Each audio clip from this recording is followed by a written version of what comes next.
देखो, विचार करना कि जिसे हम संसार कहते हैं,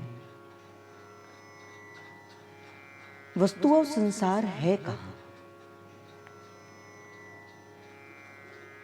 क्या बाहर जो आपको दिख रहा है, क्या वो संसार है? ये जो आपके भीतर है, वो संसार है। एक संसार तो वो है जो आपने बाहर देख रहे हो,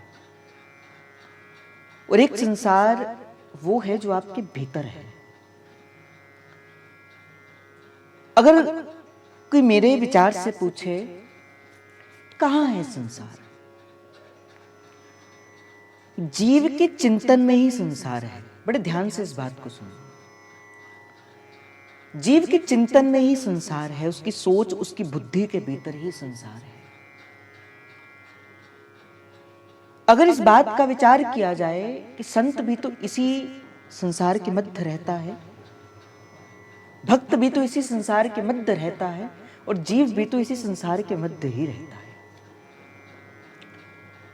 संत के लिए भगवान किसी विशेष प्रकार के संसार को नहीं बनाते। इसी संसार के मध्य रहते हुए भक्त प्रभु का भजन करते हुए, भव सागर को पार करते हुए अपने जीवन की परम गति को प्राप्त कर लेता है।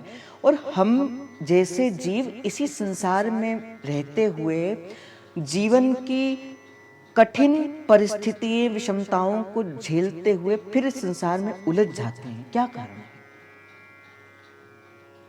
संत ने अपने चिंतन से संसार को हटा दिया है, और हमने अपने मन के चिंतन में संसार को पकड़ कर रखा है। संत के लिए कोई विशेष प्रकार का संसार प्रभु नहीं बनाते, बस चिंतन का नाम ही संसार है। अगर अपने मन बुद्धि के अंदर आप प्रभु का स्मरण करोगे, आप प्रभु का चिंतन करोगे, प्रभु का भजन करोगे, प्रभु के नाम का स्मरण करोगे, तो इसी संसार में रहते हुए आप निर्लिप्त हो जाओगे। उदाहरण के तौर पर अगर मैं आपसे कहूं, एक कमल का पुष्प कीचड़ में रहता है, किंतु कीचड़ में रहते हुए उस कमल के पुष्प के ऊपर वो जल की बिंदु जो है वो भी ठहर नहीं पाती। उसी प्रकार है, भक्त भी संसार के भीतर रहता है, किंतु उसका चिंतन इतना प्रगाढ़ है, किंतु उनका चिंतन इतना सुंदर है भक्त का कि फिर माया की पवन उसे हिला नहीं सकती, माया उसके जीवन के अंदर आक्षेप डाल नहीं सकती।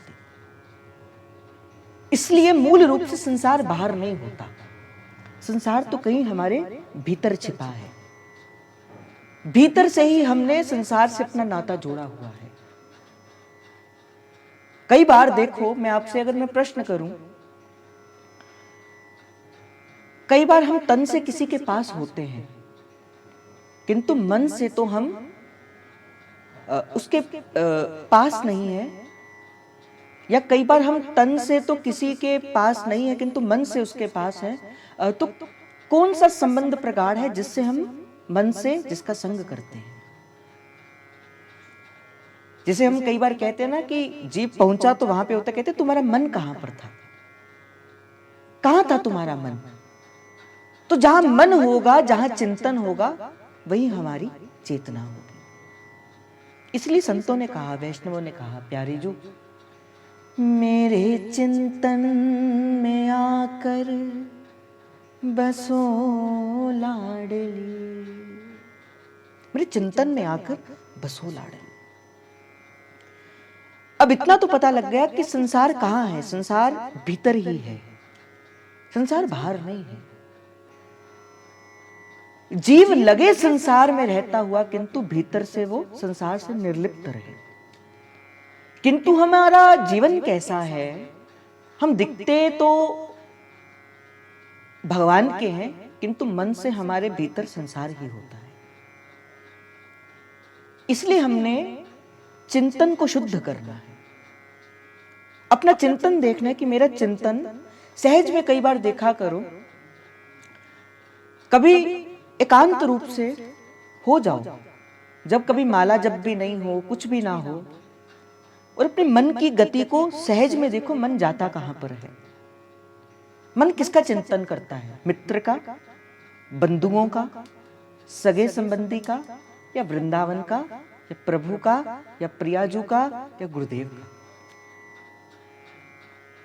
मन को सहज देखने की विधा है मन को,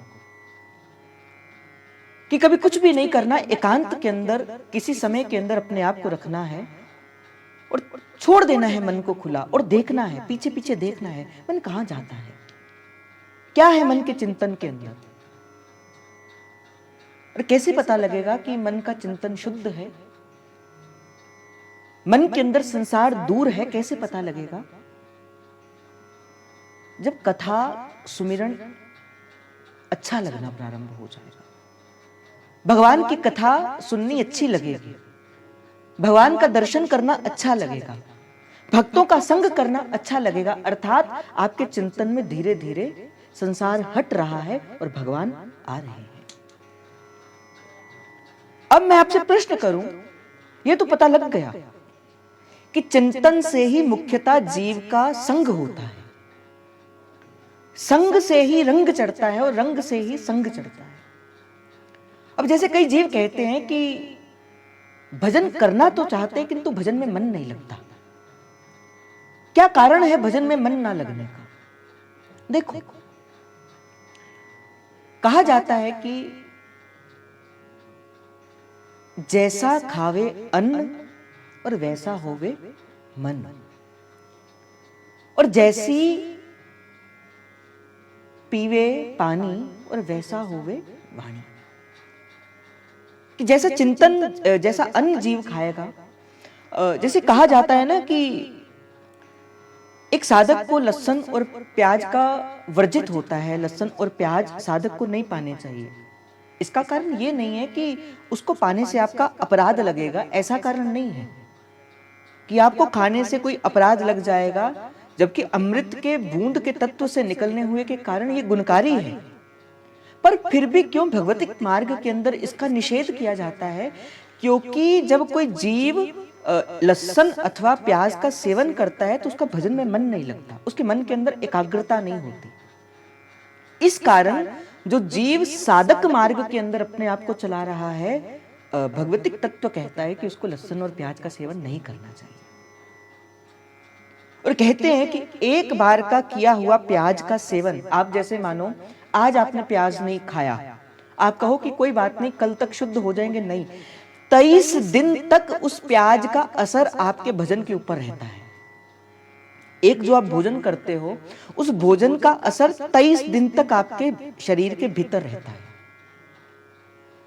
भोजन से रस बनता है, रक्त बनता है, मांस बनता है, मज्जा बनता है, वीर बनता है, तो उसका एक क्रिया है जो 23 दिन तक रहता है।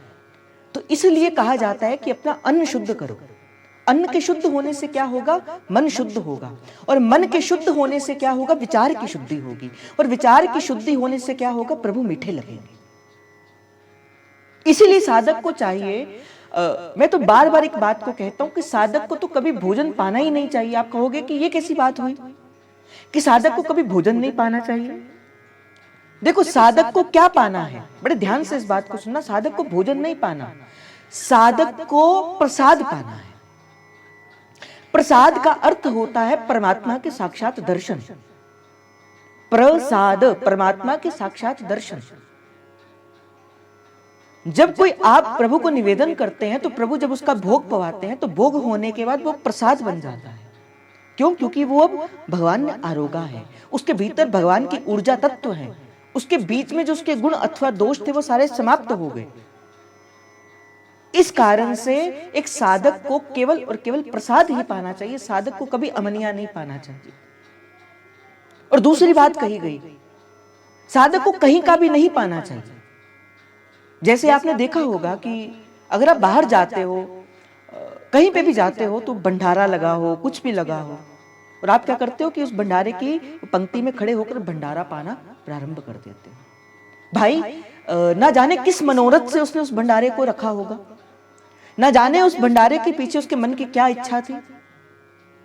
और जब आपने उस भंडारे का अन्न खाया और उस जीव की जो इच्छा थी अब वैसी ही वृत्ति आपकी हो गई।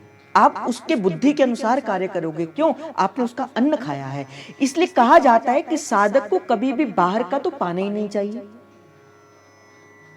और कई बार ऐसी परिस्थिति आ जाए कि जब साधक भगवत विग्रह ना हो, प्रसाद ना हो, फिर क्या करे? तो संतों ने यह भी कहा कि आपकी जो कंठी है, इस कंठी को भोग लगाकर आप प्रसाद पा सकते हैं।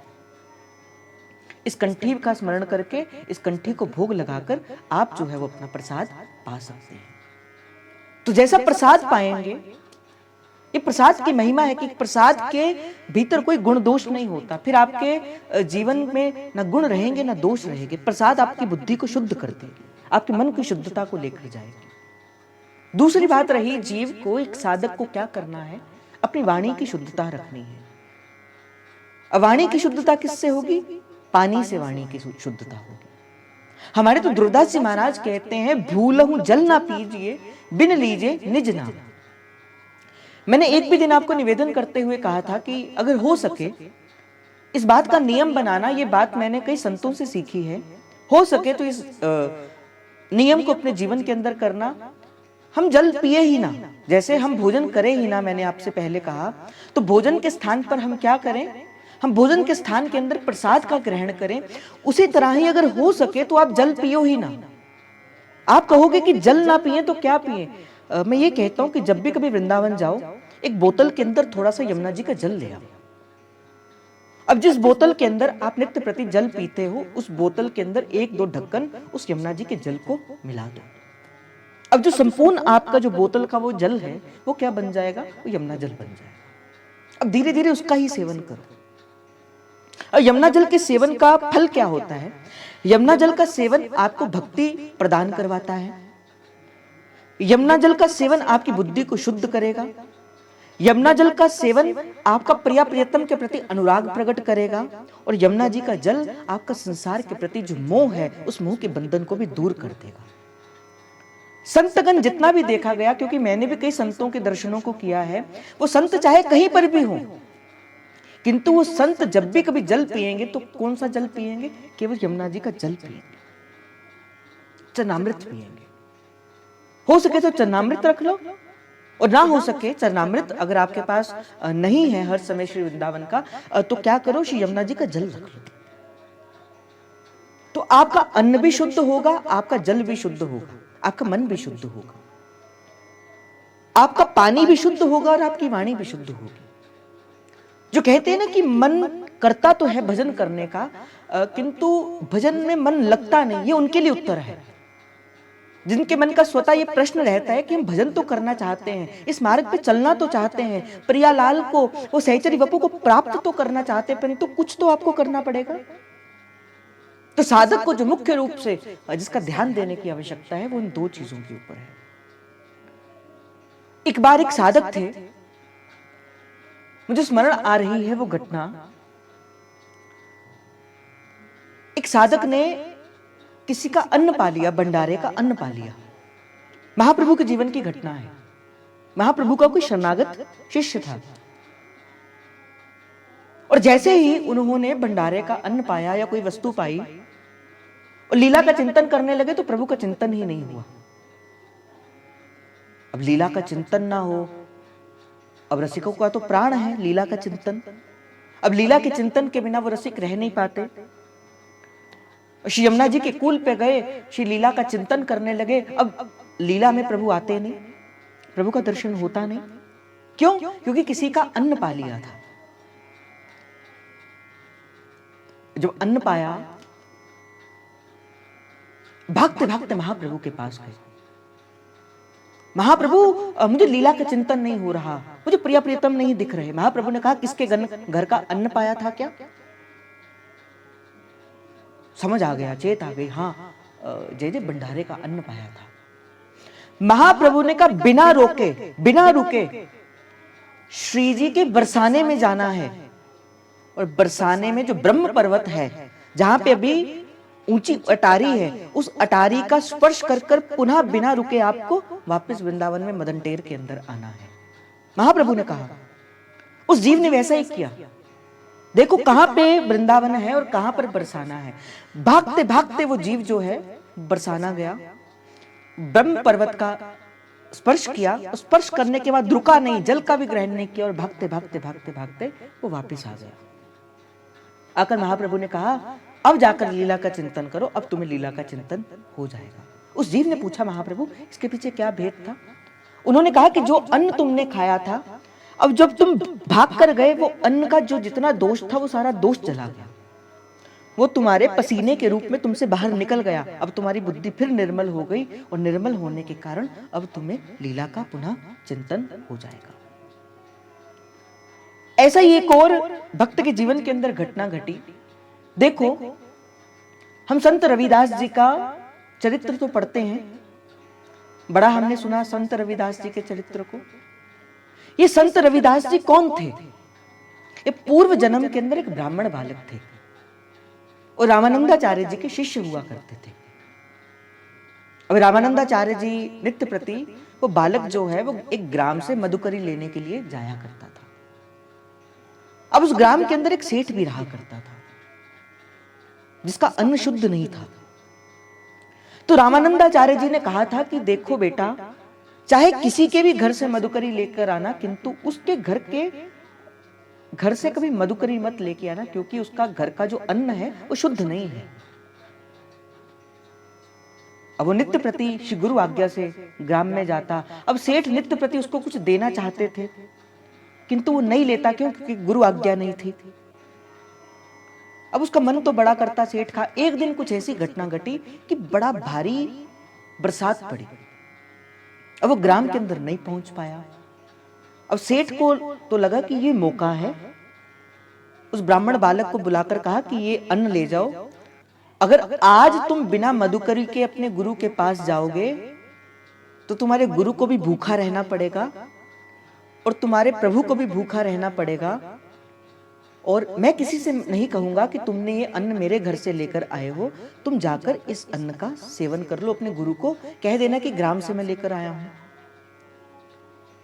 अब उस बालक को लगा कि ठीक ही तो कह रहे हैं, ऐसे मेरे गुरु को भूखा रहना पड़ेगा, मधुकरी मिली नहीं।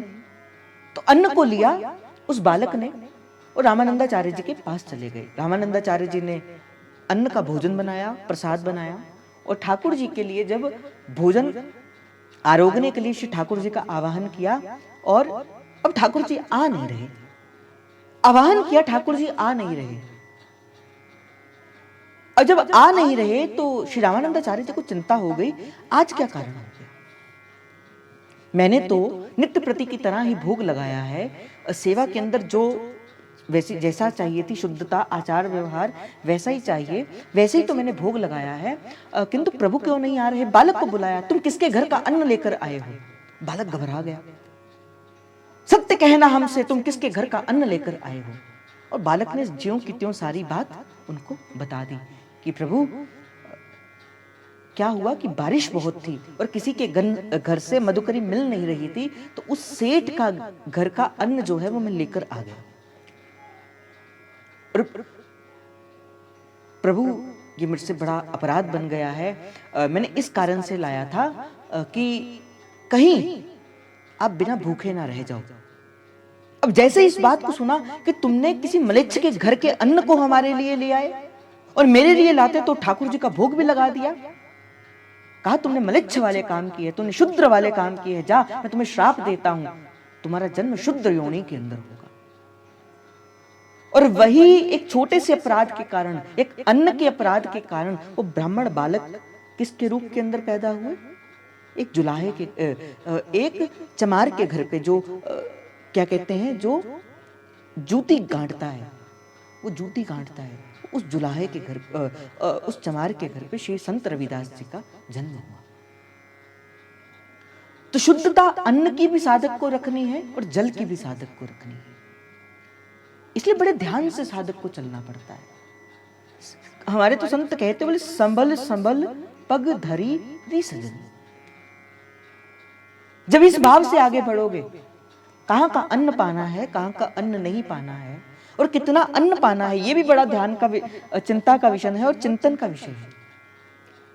हम वस्तुतः क्या करते हैं कि जितना हमें भूख होती है हम उससे अधिक अन्न पाते हैं, और भूख से अधिक अन्न पाने वाले को आलस्य बढ़ता है, क्योंकि अन्न में दोष है।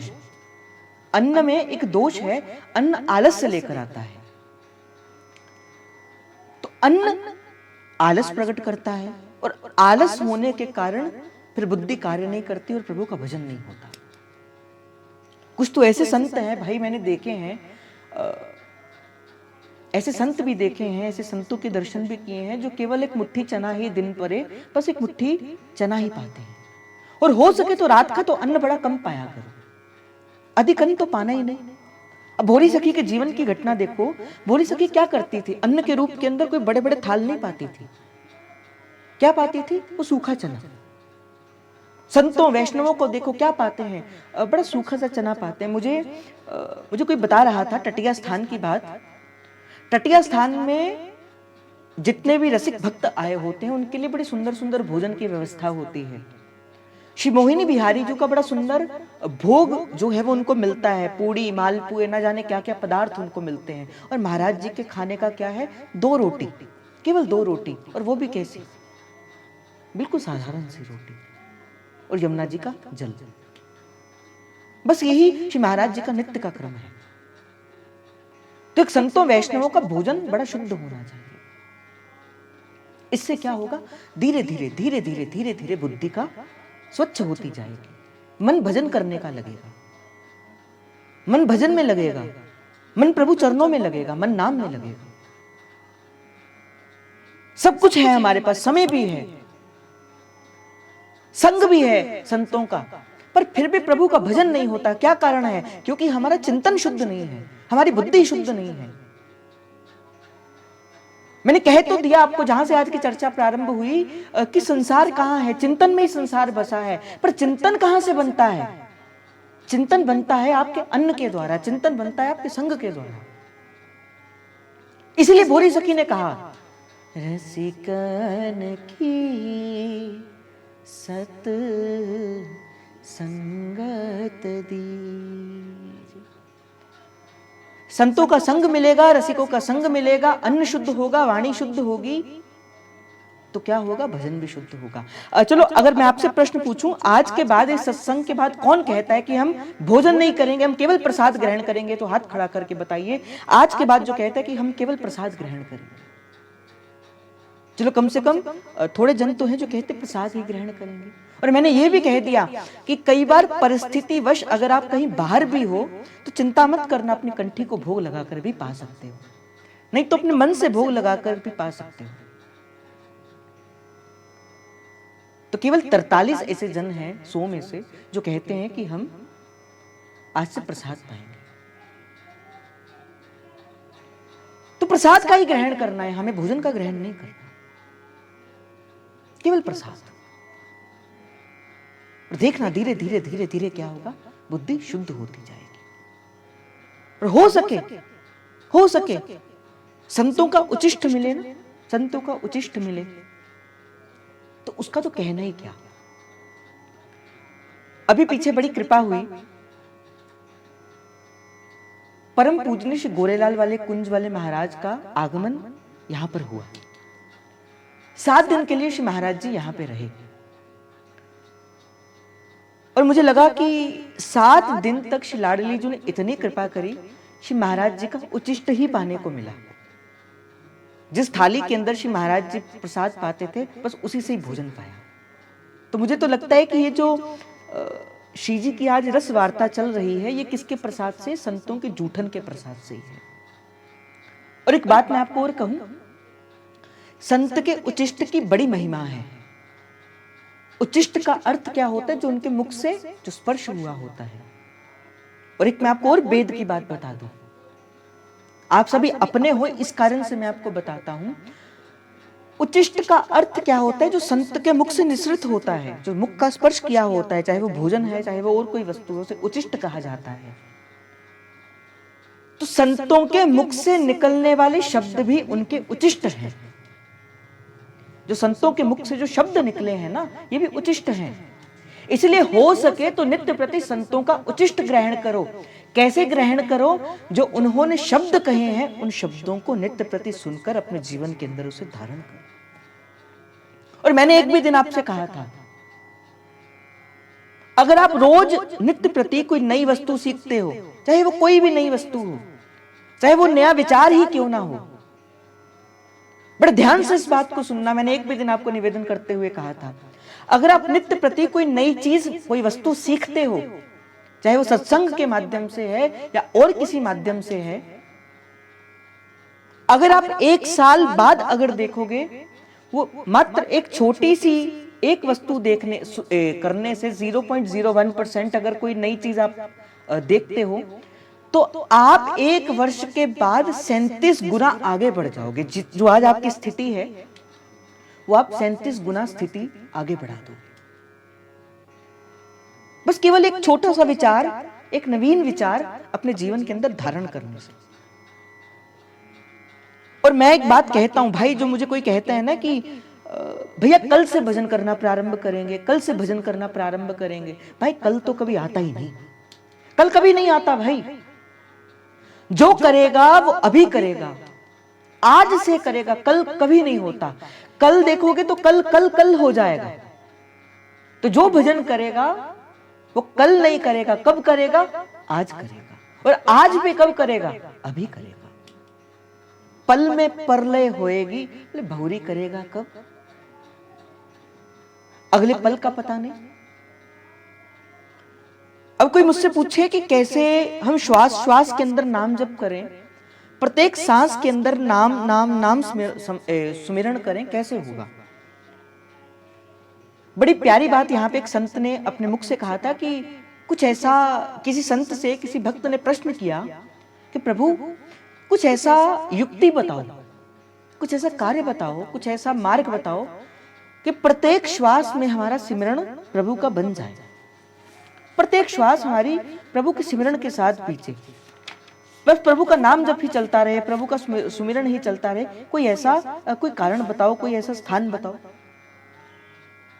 जिसे बोरी सखी कहती है ना, नाम श्वास दो विलग चलत है, इनको वेद नमो को भावे, श्वास ही नाम, नाम ही श्वासा, नाम श्वास का भेद मिटावे।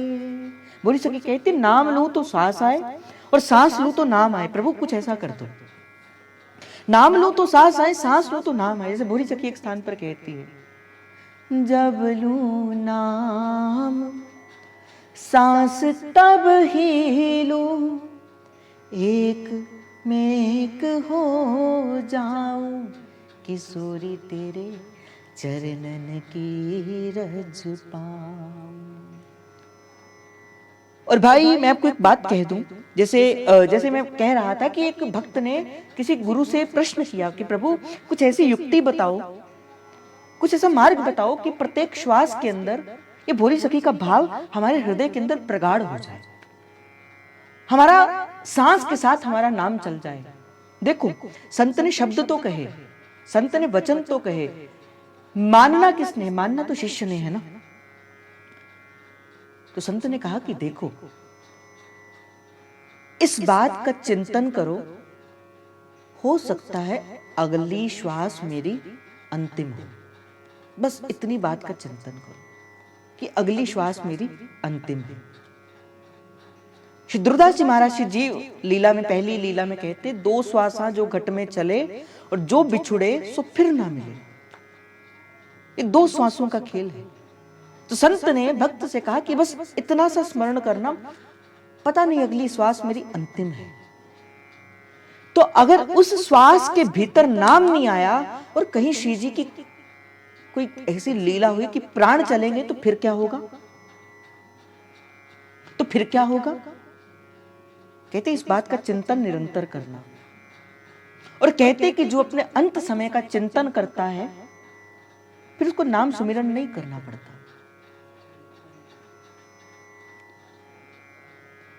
अब एक संत थे, उनके पास एक सेठ आए, कहा प्रभु मेरी कितनी आयु शेष रह गई है, मैं अंत समय के अंदर भजन करूंगा। मुझसे भजन नहीं होता पर मैं अंत समय के अंदर भजन करूंगा। अब संत भी थोड़े विनोदी स्वभाव के थे, कहा तुमसे भजन नहीं होता? उस जीव ने कहा बोले नहीं मुझसे भजन नहीं होता। संत ने कहा क्या करना भजन करके, एक हफ्ते की आयु तो तुम्हारी शेष रह गई है, अगले आने वाले दिन के अंदर तुम्हारी मृत्यु हो जाएगी तो तुम्हें क्या भजन करना, छोड़ो परे। अब उस सेठ ने कहा कि प्रभु आप सत्य कहते हैं? उसने कहा हाँ। बोले 7वें दिन तुम्हारी मृत्यु हो जाएगी, 7वें दिन तो तुम्हारी मृत्यु हो जाएगी। अब वो सेठ घर गया, घर जाकर जितनी संपत्ति थी सारे पुत्रों को सौंप दी। अब उसका मन तो बस उसी मृत्यु के लगेगा। अब दिन गिन रहा है, सांस गिन रहा है, एक एक सांस गिन रहा है। अब पता नहीं ये श्वास निकल गया, जीवन खत्म हो रहा, अब भजन कर लूं, अब भजन कर लूं। तो अब क्या कर रहा है? भजन कर रहा है, नाम जप कर रहा है। एक दिन बीता, 2 दिन बीता, अब संसार से मोह कटता जा रहा है। अब जिस व्यापार के अंदर उसका मन लगता था, व्यापार के अंदर मन नहीं लगता। क्यों? क्योंकि संत ने कह दिया था कि तुम्हारी 7वें दिन तो तुम्हारी मृत्यु हो जाएगी। अब क्या करता है कि अब भजन, 1 दिन बीता, 2 दिन बीता, 3 दिन, 5 दिन, 6 दिन, आज 7वां दिन आ गया। अब 7वां दिन पूरा बीत गया, शाम को गया संत के पास, प्रभु आज 7वां दिन है। तो संत ने कहा कि भजन होता है क्या? अभी भी मन संसार के भीतर ही लगता है। तो कहा नहीं नहीं प्रभु, जब से मुझे ये पता लग गया कि आज के 7वें दिन मेरी मृत्यु है, अब तो मेरा मन तो भजन में ही लगता है। अब तो मेरा यही मन लगता है कि किस प्रकार से समय को संभाल लिया जाए। संत ने हंसकर कह दिया भाई मैं यही करवाना चाहता था, तुम्हें यही बताना चाहता था कि वो सेठ कौन है? वो हम ही हैं। हमारी भी तो 7वें दिन ही मृत्यु है। न जाने वो 7वां दिन कब हो, न जाने वो 7वां दिन कब हो, किंतु 7 में से किसी एक दिन में ही तो हमारे जीवन का अंत है। और जिस दिन हमें इस बात का संकेत मिल जाएगा, जिस दिन हमें इस बात को पता चल जाएगा कि 7वें दिन हमारी मृत्यु होने वाली है, बस बस बस उसी दिन ही नाम का जप प्रारंभ हो जाएगा। सत्संग वस्तुतः आपको यही आईना दिखाता है। रहना नहीं है ये देश बेगाना है, रहना नहीं है ये देश बेगाना है, ये संसार कांटों की बाड़ी, उलझ पुलझ मर जाना है, उलझ पुलझ मर जाना है, रहना नहीं है देश बेगाना है, ये संसार कागज की कश्ती, ये संसार कागज की कश्ती, जल आए गल जाना है, जल आए घल जाना है, और रहना नहीं है ये देश बेगाना है। भाई हम सुनते तो हैं, जानते भी हैं, किंतु विचार नहीं करते, किंतु विचार नहीं करते। बड़ी प्यारी एक दृष्टांत मुझे स्मरण आ रहा है। एक बार एक शिकारी था, क्या करता था? जाल डालता था और उस जाल के अंदर थोड़े दाने डालता था। तोते आते थे, दाना खाते थे, जाल में फंस जाते थे और शिकारी जाल को पकड़कर ले जाता था। नित्य प्रति उस शिकारी का यही कार्य था। नित्य प्रति जाल बिछाता, दाना डालता, नित्य प्रति ऐसा ही क्रम चलता। उसमें से एक तोता था, उसने विचार किया दिन प्रतिदिन हमारी संख्या घटती घटती घटती जा रही है, क्या किया जाए? कोई उपाय होना चाहिए कि हमारी जनसंख्या अगर ऐसी घटती रही तो हम तो एक दिन खत्म हो जाएंगे। अब वो तोता गया कहां पे? संत के पास। क्योंकि मुझे तो ये लगता है कि जब भी जीवन के अंदर कभी कठिनाई आती है ना, तो उसका उत्तर तो संत ही देता है। तो संत के पास गया वो तोता और संत से ज्यों की त्यों बात उसने सब रख दी कि प्रभु, नित्य प्रति एक शिकारी आता है, जाल डालता है, हम फंस जाते हैं और इस प्रकार से हमारी जनसंख्या खत्म होती जा रही है। संत ने कहा कि मैं तुम्हें एक युक्ति बताऊंगा, एक मंत्र दूंगा, हो सके तो उस मंत्र को जीवन के अंदर धारण करना, तो फिर तुम नहीं फंसोगे। अब तोते ने कहा कि हाँ प्रभु बताइए। तो संत ने कहा सुनो मंत्र, शिकारी आएगा, जाल डालेगा, दाना डालेगा, दाना नहीं चुगना है, हमें नहीं फंसना है। अब वो तोता ने समझ लिया। अब संत ने कहा शिकारी आएगा, जाल डालेगा, दाना डालेगा, दाना नहीं चुगना है, हमें नहीं फंसना है। अब तोता गया वापस अपने उन सभी अन्य तोतों के पास, कहा कि मैं एक संत से एक मंत्र लेकर आया हूं, हो सके तो तुम भी इस मंत्र को जपना और इस मंत्र को जीवन के अंदर धारण करना। अब सब तोतों ने कहा बोले क्या मंत्र है? अब वो तोता कह रहा है शिकारी आएगा, जाल बिछाएगा, दाना डालेगा, दाना नहीं चुगना है, हमें नहीं फंसना है। अब सब तोते रट रहे हैं। क्या रट रहे हैं? शिकारी आएगा, जाल बिछाएगा, दाना डालेगा, दाना नहीं चुगना है, हमें नहीं फंसना है। अब शिकारी आ गया। अब शिकारी आ गया और सारे तोते बस यही रटन लगा रहे हैं, शिकारी आएगा, दाना डालेगा, दाना नहीं चुगना है, हमें नहीं फंसना है। अब शिकारी सिर पे हाथ रखकर बैठा, बोले ये किसने इनको दिमाग में डाल दिया?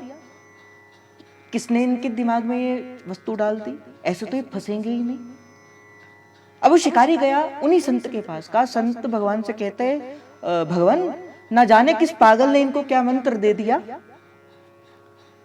इनको पता नहीं क्या सिखा दिया। अब तो कह रहे हैं शिकारी आएगा, दाना डालेगा, दाना नहीं चुगना है, हमें नहीं फंसना है। संत ने कहा देखो वो उनका प्रारब्ध है और तुम्हारा अपना प्रारब्ध है, तुम अपना कार्य करते रहो, वो अपना कार्य करते रहेंगे। तो शिकारी फिर गया, उसने फिर जाल बिछाया, दाना डाला। अब वो तोते वृक्ष पर बैठे बोल रहे हैं शिकारी आएगा, जाल डालेगा, दाना नहीं चुगना है, हमें नहीं फंसना है। और बोलते बोलते बोलते बोलते फिर दाना चुगने गए और फंस गए। अब शिकारी ने फिर बांधा और ले गए। अब वो तोता कौन है? वो तोता हम हैं। मैं आपको कह रहा हूं रहना नहीं है, देश बेगाना है, और आप कह रहे हो हाँ हाँ रहना नहीं है, देश बेगाना है। और मैं इधर से कह रहा हूं, आप भी उधर से रटी जा रहे हो, किंतु रटे जा रहे हो किंतु उसका मनन नहीं कर रहे। हम वस्तुतः तोते की भांति रटन तो लग जाते हैं, हम वाणी तो पढ़ते हैं। देखो ये शब्द मैंने आपको एक भी दिन ये लीला सुनानी थी किंतु मैंने सुनाई नहीं। ये वस्तुतः लीला कहाँ पे है? जब हम वाणी पढ़ते हैं ना, हम वाणी को कंठस्थ तो कर लेते हैं, गुरु के दिखाए हुए मंत्र को कंठस्थ तो कर लेते हैं, किंतु कंठस्थ होने के बाद में केवल वही गति होती है जो उस तोते की हुई। कंठस्थ तो कर लिया। अब कोई मुझसे पूछे, बोले चतुरासी जी आती है? बोले हाँ आती है। बोले सुनाओ। प्रारंभ हो जाएंगे। जोई जोई प्यारो करे सोई मोही भावे, भावे मोहे जोई सोई सोई करे प्यारे। पूरी चतुरासी जी सुना देंगे हम। ये आता है? बोले हाँ हाँ आता है, पूरी पूरी सुना देंगे। और अगर मैं आपसे पूछूं क्या इसको समझा भी है? अगर वो तोते इस पंक्ति को समझ लेते कि शिकारी आएगा, जाल बिछाएगा, दाना डालेगा, दाना नहीं चुगना है, हमें नहीं फंसना है, तो तोता उस जाल में फंसता ही नहीं। किंतु उसने समझा नहीं, उसने केवल रटन करी। यही वाणी का विज्ञान है। हम भी हमेशा वाणी को रटन के माध्यम से करते हैं, बस पढ़ लिया। जबकि ऐसा नहीं है कि पढ़ने के भी अपनी एक भाव है, पढ़ने से भी उसका फल मिलेगा। किंतु देखो, आप साधक हो ना, तो थोड़े विचारक भी बनो। विचारक, विचारक कौन? जो विचार करता है। किंतु आपके पास समय ही नहीं। समय कैसे होगा? संसार आपको छोड़ेगा, फिर ही तो आप वाणी के चिंतन में जाओगे। मोबाइल आपको छोड़ेगा, तभी तो वाणी के चिंतन में जाओगे। ये सोशल मीडिया आपको छोड़ेगी, तभी तो वाणी के चिंतन में जाओगे। और अगर इन चीजों ने छोड़ भी दिया, तो मन से किसी का संग कर लोगे। भाई नागरीदास तो 6-6 मास तक एक एक पद का चिंतन करते रहते थे, 6-6 मास तक। ऐसे ही मिलता है प्रभु, ऐसे ही मिलते हैं प्रभु। आपने कभी वाणी का चिंतन ही नहीं किया। अच्छा मुझे बताओ, आप में से कितने ऐसे जन हैं जिन्होंने कभी वाणी का चिंतन किया हो? चतुरासी जी का कितने जनों ने चिंतन किया? ईमानदारी से हाथ खड़ा करके बताना। केवल 3-4 जन हैं। चलो 6 हो गए, चलो 13 जन तो हैं। चलो ईमानदारी से बता तो रहे हैं। भाई चतुरासी जी के अर्थ पढ़ने की आज्ञा हमें नहीं है, क्योंकि चतुरासी जी के अर्थ को पढ़कर हम उसका अनर्थ कर सकते हैं। इसलिए अर्थ पढ़ने की आज्ञा हमें नहीं दी जाती। और जब अर्थ पढ़ नहीं सकते, चतुरासी जी किसी से पूछ नहीं सकते, गुरुजन भी चतुरासी जी का प्रवचन नहीं करते, क्योंकि आज्ञा ही नहीं। हाँ, कभी कभी संकेत मात्र से कोई दे सकता है, कोई संकेत बता सकता है, किंतु मूल रूप से खोलकर चतुरासी जी कोई नहीं बता सकता।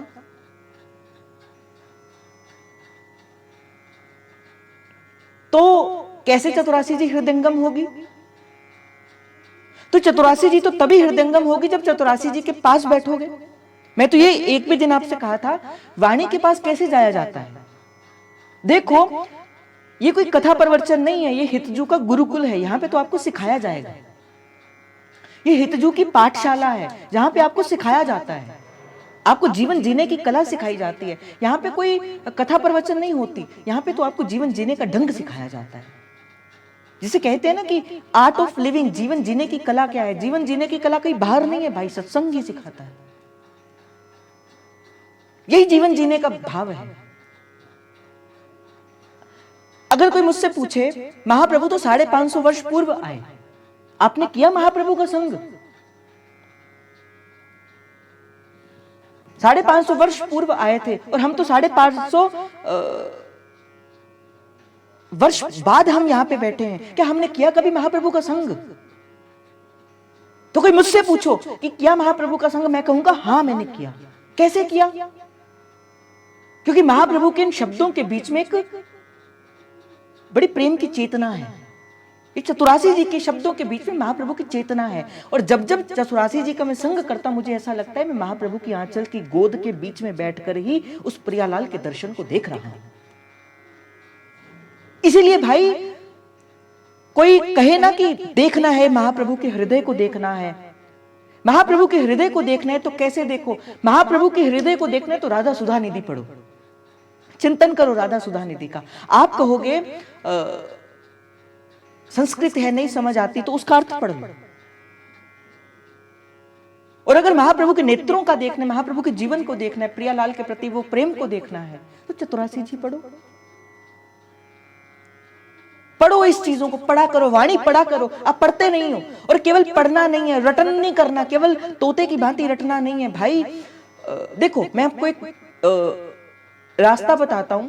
आप नियम जो करते हो चतुरासी जी के 12 पदों का, वो करिए, वो नियम पूरा करिए, प्रेम से चतुरासी जी करिए। और चतुरासी जी करने के बाद क्या करिए, एक पद कोई भी उठा लीजिए, कोई भी एक पद उठा लीजिए और उसका चिंतन करिए, चिंतन करिए, सोचिए उस पद को, किस भाव भावना के भीतर जाके श्री आचार्य चरण इस भाव को कह रहे हैं। देखना एक दिन ऐसा आएगा, मैं आपको अनुभूति के विषय पे कहता हूं। देखो भाई, मैं यहां से जो कहता हूं आपको अनुभव के विषय पे कहता हूं, मैं कोई पोथी अथवा किसी किताब से पढ़कर नहीं कहता। एक दिन ऐसा आएगा, आप चिंतन कर रहे होंगे और चिंतन करते करते करते करते ये शब्द आपको लेकर जाएंगे उसी धरातल पर, जिस धरातल पर श्री हिज्जू महाराज उस भाव को कह रहे हैं। जब आप नित्य प्रति श्री चतुरासी जी का समर्पण करवाते हो, एक हफ्ते बाद या कभी भी आप चतुरासी जी का समर्पण करवाते हो, मैं एक पंक्ति कहता हूं कि महाप्रभु जो आप कह रहे हो वो हमारे नेत्रों का विषय बन जाए। पर वो नेत्रों का विषय बनेगा कैसे? हमने तो केवल रटन किया, तोते की भांति हमने तो रटन किया कि शिकारी आएगा, दाना डालेगा और हमें नहीं फंसना है। भाई आपने पढ़ तो लिया, प्यारी भोली भामिनी आज नी की जामिनी, भेंट नवेन मेघ सुधामिनी, पर क्यों कहा श्री महाप्रभु ने प्यारी भोली भामिनी आज नी की जामिनी? क्या है जामिनी, क्या है नी की जामिनी, क्या है भामिनी का अर्थ? क्या कभी जाना, क्या कभी पढ़ा, क्या कभी किसी रसिकों का संग से कभी पूछा, किसी से नहीं पूछा। भाई ईमानदारी से चलो इस मार्ग पर, ईमानदारी से चलो। अगर चलना है तो ईमानदारी से चलो, अगर नहीं चलना है तो समय व्यतीत करना है तो संसार में और कहीं पे चले जाओ। हितजू की रीत श्री हितजू ने प्रकट ही नहीं करी। ये जो राधा वल्लभ संप्रदाय है ना, ये बड़े कम जन थे जो हितजू ने जिनको इस संप्रदाय के भीतर लाया। आज धीरे धीरे तो इस संप्रदाय का प्रचार प्रसार हो गया, किंतु एक ऐसा भी समय था बड़े मुट्ठी भर रसिक हुआ करते थे, क्योंकि हर कोई इस रस को पीने का अधिकारी नहीं हुआ करता था। मैंने एक भी दिन आपसे कहा था, पर मुझे नहीं लगता किसी ने वो कार्य किया होगा। पहले वाणी जी की लिपि से प्रतिलिपि की जाती थी।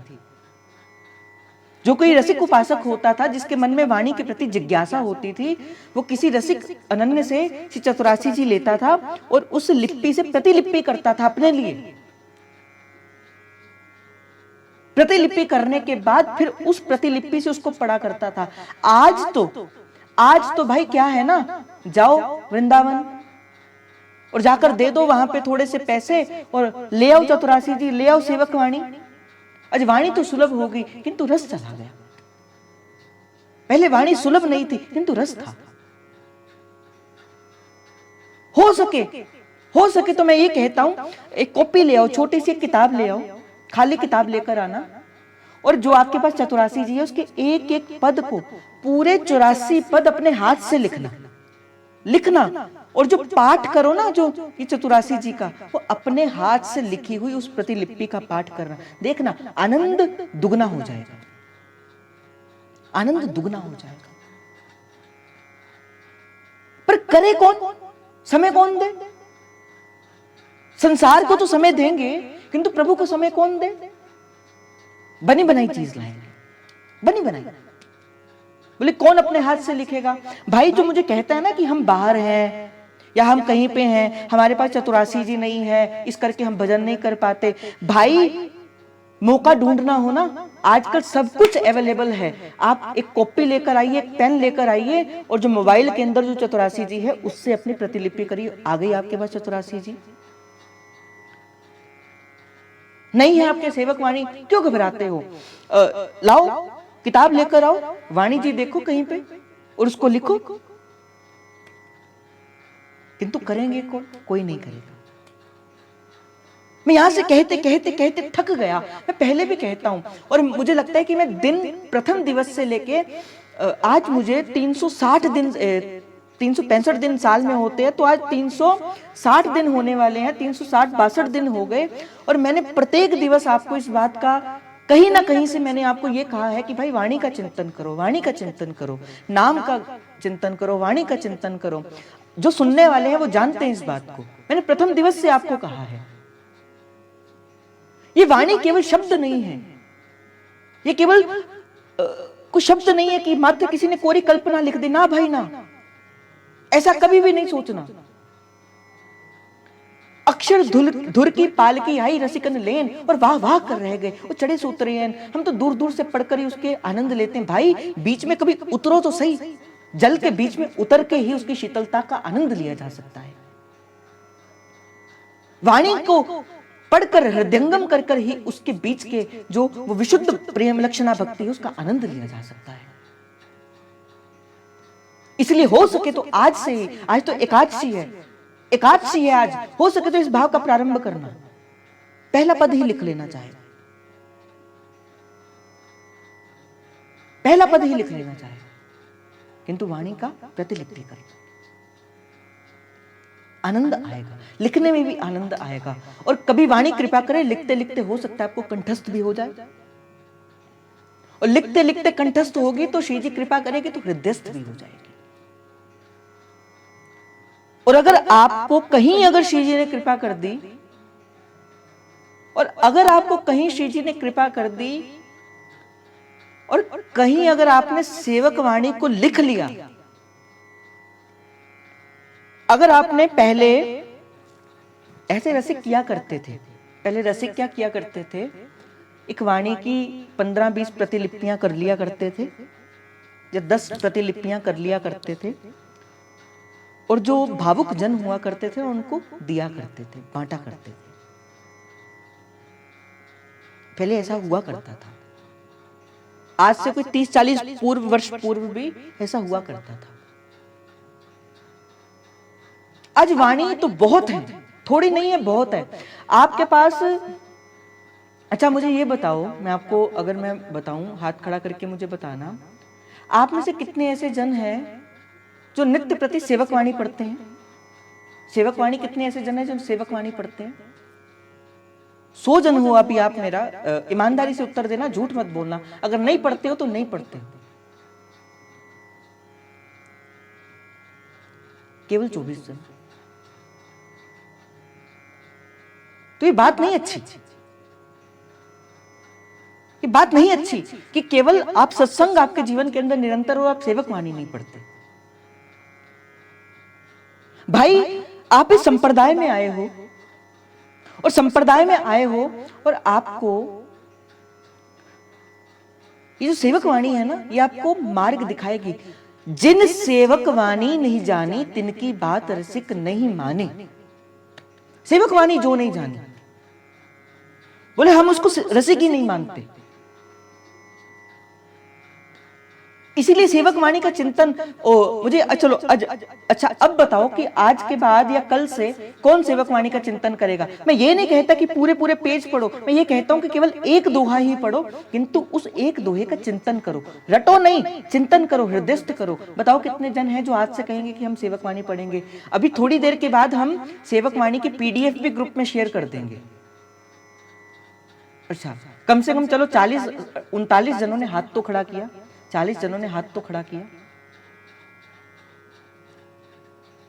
तो आज के बाद इस बात को प्रण लेकर करो भाई, चाहे 2 मिनट ही सही, किंतु वाणी का चिंतन किया करेंगे, चिंतन किया करेंगे। इस वाणी के चिंतन से हृदय शुद्ध होगा। देखो ना, हृदय को ठहरने के लिए, मन को ठहरने के लिए धरातल की आवश्यकता है।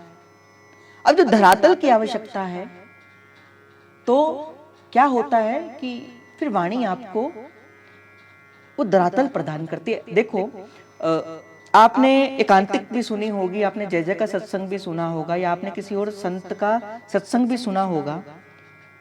जब वो कोई प्रश्न करते हैं, जब कोई जीव कोई प्रश्न करता है, जब वो अपना सत्संग करते हैं, तो सत्संग के बीच में संतों की वाणियां थोड़ी थोड़ी लेकर आते हैं। आपने देखा होगा कि जब कोई संत जन, गुरुजन सत्संग करते हैं या कोई आप प्रश्न करते हैं, तो उस प्रश्न के उत्तर में वो कोई पंक्ति उच्चारण कर देंगे, कोई शब्द उच्चारण कर देंगे। क्या है ये? क्योंकि उन्होंने उस वाणी का चिंतन किया है, वो जानते हैं कि इस परिस्थिति के अंदर ये वाणी जी हमारा हृदय मार्ग दिखाएगी, ये वाणी हमारा मार्ग दिखाएगी। इसीलिए हो सके तो भाई वाणी का चिंतन करो, वाणी का मनन करो, वाणी को हृदयंगम करो। भोरी सखी का तो कल जैसे हम अंतिम क्षणों के अंदर कह रहे थे, श्री जब स्वामिनी जी प्रकट हुई और स्वामिनी जी ने प्रकट होकर भोरी सखी से क्या कहा, भोरी सखी से कहा कि भोरी सखी कुछ मांग। भोरी सखी ने कहा स्वामिनी जी मुझे कुछ नहीं चाहिए। लाडली जी ने कहा कि नहीं, तेरे मांगने से हमें प्रसन्नता मिलेगी, तो कुछ तो मांग, तो कुछ तो मांग। भोरी सखी ने कहा ना लाडली, राजी रहो ही हंसो ही मुख छवि, नहीं तुम सो कछु चाहिए। तो प्रिया जी ने प्रसन्न होकर कहा कि भोरी, जो जो तेरे पदों को गाएगा ना, जो जो तेरे इस वाणी का चिंतन करेगा, जो इस वाणी का मनन करेगा, भोरी उसके हृदय के अंदर प्रेम लक्षणा भक्ति का उदय हो जाएगा। और जब उसके हृदय के अंदर वो प्रेम लक्षणा, वो जो भक्ति है, जब उसका उदय हो जाएगा, फिर उसे मैं दर्शन दूंगी, फिर उसे मैं अपनी भाव भावना में संकेत मात्र से उसको दर्शन दूंगी। जो भोरी सखी कहती है ना, अधर मधुर राजत मुस्कान, अधर मधुर राजत मुस्कान। अब भोरी सखी ये मात्र कोई शब्द नहीं कह रही, भोरी सखी ने देखी वो प्रिया जी की सुंदर छवि को, और देखिए उनके सुंदर अधर, और उन अधरों के अंदर वो प्रिया जी की सुंदर मुस्कुराहट। जब देखी भोरी सखी ने, तो भोरी सखी ने कहा अधर मधुर राजत मुस्कान, कुंज भवन बैठी अलबेल, कुंज भवन बैठी अलबेली, कुल दीपक वृषभान राजत मुस्कान, अधर मधुर राजत मुस्कान। भाई अभी तो मन इतना चंचल है, मन तो इतना चंचल है, सत्संग में नहीं बैठा जाता। वाणी का चिंतन तो बड़ी दूर की बात है, आपके सत्संग में नहीं बैठा जाता। देखो बीच में जन आते हैं चले जाते हैं, आते हैं चले जाते हैं, क्या है? मन की चंचलता है, मन की चंचलता है, मन नहीं लगता भजन में। क्यों? क्योंकि वाणी शुद्ध नहीं है, अन्न शुद्ध नहीं है। इसलिए हो सके मैं पुनः अपनी बात को समेटूंगा, क्योंकि मात्र 2 दिन शेष रह गए भोरी सखी की चर्चा के। मात्र 2 दिन के बाद फिर लाडली जो कृपा करे तो फिर नए नवीन सत्र का प्रारंभ करेंगे। 2 दिन की चर्चा अभी शेष है भोरी सखी की। मैं तो ये कहूंगा कि भाई आज की चर्चा को मैं पूर्ण शब्दों में, एक तो शब्दों के अंदर पूरी चर्चा को मैं कहूंगा, संसार जीव के बाहर नहीं है। कहां है संसार? जीव के भीतर। और भीतर भी कहां पे? चिंतन में। आपका चिंतन जैसा होगा वैसा ही आपको संसार के बीच में रहना पड़ेगा। संत का चिंतन शुद्ध है, वो संसार के मध्य रहते हुए भी वो कमल की भांति है, जो कीचड़ में रहते हुए भी जल का स्पर्श अपने ऊपर नहीं होने देता। और जीव संसार के मध्य रहते हुए क्या करता है? अपने चिंतन से संसार को रखता है और संसार में उलझा रहता है। अब यहां से प्रश्न उठता है, देखो अच्छा अगर मैं आपसे प्रश्न करूं, कितने जन जो हैं जो अखंड धाम का वास चाहते हैं, जो चाहते हैं कि हे लाडली जी इतनी कृपा कर देना मुझे अखंड वृंदावन का वास मिल जाए, जो सच में हृदय से चाहते हैं कि मुझे वृंदावन का वास चाहिए। अच्छा कम जनसंख्या भी है, 55 तो चलो हो गए, 56, चलो इतने जन तो हो गए, 60 तक की संख्या पहुंच गई, 49 तक। अच्छा जो चाहते हैं कि वृंदावन का वास मिल जाए, चलो मैं आपको एक बात बताता हूं कैसे धाम तक पहुंचा जाता है। सीढ़ी है, 4 सीढ़ियां हैं, उन 4 सीढ़ियों पर चढ़कर ही धाम तक पहुंचा जाता है। पहली सीढ़ी संतों ने कही नाम की, नाम नाम नाम नाम और केवल नाम, हरेर नाम हरेर नाम हरेर नामेव केवलम। नाम जपो, जो नाम नहीं जप सकता वो छोड़ दे कि उसको धाम का वास मिलेगा। मैं कठोर शब्दों में ये बात कहूंगा, जो लेना तो चाहते हैं धाम का वास और मन में अभी नाम के प्रति प्रेम नहीं है, भूल जाओ, आपको धाम का वास मिलेगा, कभी नहीं मिलेगा, कभी नहीं मिलेगा।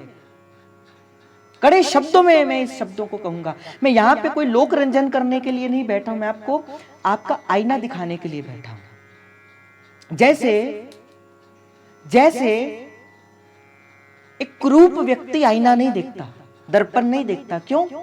क्योंकि दर्पण उसको कुरूपता का एहसास कराता है। इसी प्रकार ही कलयुग का ग्रस्त जीव सत्संग में नहीं आता, क्यों? क्योंकि सत्संग उसकी कलयुगता का, उसकी कुरूपता का एहसास दिखाता है। अब मुझे धाम जाना है, पैदल जाऊंगा तो लेट होगा, थोड़ी तेज जाऊंगा तो जल्दी पहुंच जाऊंगा। उसी प्रकार ही नाम की संपत्ति इकट्ठी करो, ज्यादा नाम लोगे तो जल्दी पहुंच जाओगे, और थोड़ा नाम लोगे तो अभी समय लगेगा। इसलिए मेरा तो मन कहता है, जो मुझे 100 माला भेजता है मैं उसको कहता हूं अधिक करो, 125 करो। जो 200 भेजता है मैं उससे कहता हूं और अधिक करो। जो अधिक भेजता है मैं उससे कहता हूं और अधिक करो। इसीलिए से कहता हूं कि आप जल्दी जल्दी पहुंच जाएं अपने उस मार्ग पर जहां पे आपको मूलतः जाना है, जहां पे पहुंचना है। इसलिए मैं आपसे कहता हूं भाई नाम जपो, नाम जपो, नाम जपो। अब नाम की कृपा से क्या होगा बताओ? नाम की कृपा से क्या होगा? रूप में आसक्ति बढ़ेगी, प्रियालाल मीठे लगने लग पड़ेंगे। जैसे मैंने कहा ना कि कैसे पता लगेगा, कैसे पता लगेगा कि संसार अब दूर हो रहा है और प्रभु अच्छे लग रहे हैं, प्रभु मीठे लगेंगे, सत्संग अच्छा लगेगा। मीरा भाई देखो, भक्तों को संसार के बीच में रहना पड़ता है। मीराबाई, सूरदास, संत रविदास सारे संसार के भीतर ही थे। और फिर संत ने कहा मीराबाई, फिर गुरु आए जीवन के अंदर, गुरु ने क्या कहा? नाम दिया, गुरु ने नाम दिया। फिर मीराबाई ने उस नाम को जपा, फिर गुरु ने जो छुपी हुई ग्रंथियां थी उस ग्रंथियों को हटा दिया। किंतु गुरु ने क्या दिया? नाम दिया। गुरु ने सीधे धाम नहीं दिया। फिर संत शब्द मिले, संत आश्रय मिला, और धीरे धीरे संसार का त्याग कर कर श्री मीरा भाई पहुंच गई।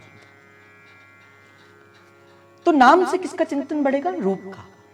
प्रभु मीठे लगेंगे, कथा सुमिरन मीठा लगेगा, संतों का संग अच्छा लगेगा, रसिकों का संग अच्छा लगेगा, तो नाम से रूप में प्रवेश होगा। और जब नाम और रूप अर्थात मुख में नाम और दर्शन राधा वल्लभ लाल जी के है ना, जब ऐसा होगा फिर क्या होगा? फिर लीला में प्रवेश होगा। फिर आंख बंद करते ही वो दिख जाएंगे प्रियालाल। आंख बंद करते ही प्रियालाल वो दृष्टिगोचर होते हुए दिखेंगे। तो नाम से रूप, रूप से लीला दिखेगी। और जब नाम रूप लीला एकत्रित हो जाएंगे, फिर प्रभु फिर ले जाएंगे अपने धाम में, फिर दे देंगे धाम का वास। किंतु धाम तक पहुंचने के लिए सबसे पहले क्या करना है? नाम का चिंतन करना है। नाम सिमर, नाम सिमर, यही तेरो काज है। हम क्या करते? धाम तो चाहते हैं किंतु नाम लेना नहीं चाहते। धाम तक पहुंचना तो चाहते हैं किंतु नाम का आश्रय लेना नहीं चाहते। भाई आज तो एकादशी है, आज तो एकादशी है, और आज के दिन का लिया गया नाम तो एक गुना नहीं, असंख्य गुना फल देता है, असंख्य गुना फल देता है। इसलिए हो सके, हमने पिछली बार भी रात्रि जागरण किया था, अगर आपको स्मरण होगा, हो सके तो नाम जप करिए, हो सके तो नाम जप करिए, हो सके तो माला करिए, हो सके तो जैसा आपको ठीक लगे, किंतु नाम का जप किया करिए। आज के दिन किया गया, जैसे कोई दिन होते ना बड़े विशेष होते हैं, जिस दिन प्रभु द्वार खोल देते हैं अपने, ये आज का दिन भी वैसा ही है।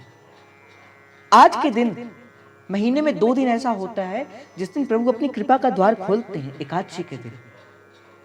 हो सके तो इस दिन अगर आप नित्य प्रति 100 माला करते हो तो आज 200 करो, नित्य प्रति आप 200 करते तो आज 300 करो, 400 करने की कोशिश करो, किंतु अधिक करने की, सामर्थ्य से अधिक करने की कोशिश करो। क्यों? क्योंकि आज के दिन किया गया भजन कई असंख्य गुना फल लेकर आएगा, और आपको ही फल मिलेगा। भाई, आपके लिए हुए भजन से मुझे कुछ नहीं मिलेगा, मैं आपको कहता हूं आप भजन करो, इसमें मेरा क्या फायदा?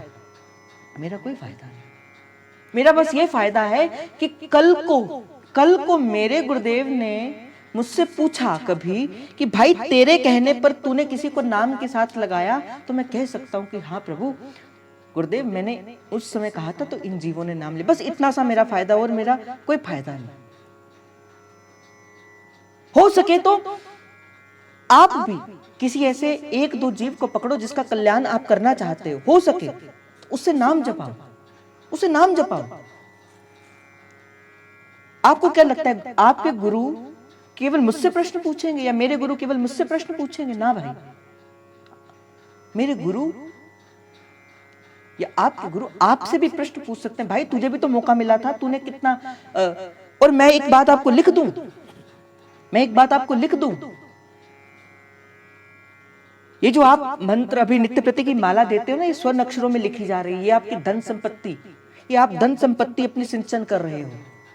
ये जो अभी माला जप करके दे रहे हो ना, ये अपनी संपत्ति है, जो ऐसी संपत्ति है जो यहां भी चल रही है और वहां भी चलेगी। और जब आपको उस समय श्री धर्मराज पूछेंगे, धर्मराज जब पूछेंगे भाई तुझे उस समय मैंने मौका दिया था नाम जप करने का, मैंने तुझे कहा था उस समय, मौका दिया था कि नाम जप कर ले, क्या तूने नाम जप किया? भाई पूछेंगे ये प्रश्न आपसे। आज लिख लो मेरी बात को, मैं सत्संग के बीच में कोई मिथ्या बात नहीं करूंगा, मैं कोई झूठी बात नहीं करूंगा। आपसे पूछेंगे धर्मराज उस समय कि भाई तुम्हें उस समय राधा नाम का संकल्प मिला था, बताओ तुमने उसमें कितना धन संचय किया, कितना धन संचय किया? फिर बताना नहीं जय जय मैंने धन संचय किया, इतना घंटे इतना नाम मैंने जप किया था। इसीलिए हो सके अब तो भाई हम ये अगले संकीर्तन से तो मैं एक नया रूल लेकर आऊंगा, अगली बार से एक नया नियम हम लेकर आएंगे। अखंड राधा नाम संकीर्तन में उसी को ही नाम मिलेगा। हम अखंड राधा नाम संकीर्तन में केवल उसी को ही सेवा देंगे जो 16 माला करता हो या जो 11 माला करता होगा। जो नहीं करता होगा कोई बात नहीं, खाली रहेगी तो खाली रहेगी, हम कर लेंगे, किंतु हम किसी को ऐसे को नहीं देंगे जो माला नहीं करता। बताओ इस संकल्प में आप मेरा साथ दोगे? कितने बंदे इस बात से एग्री हैं? ईमानदारी से बताना। अगर आपको नहीं अच्छा लगा तो सीधे बता देना, परंतु कितने बंदे ऐसे कहना कि नहीं ये ठीक है, हम 11 माला करेंगे तभी हम अपना नाम देंगे।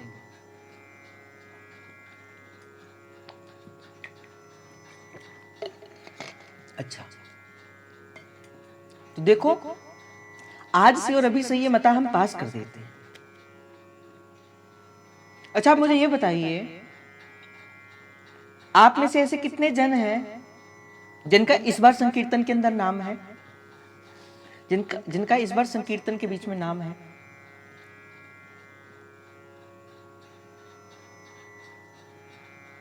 इकतीस जन। तो मेरी आपसे निवेदन है 34 जनों की, आप तो कम से कम माला करिए, आप इस बार से लग जाइए।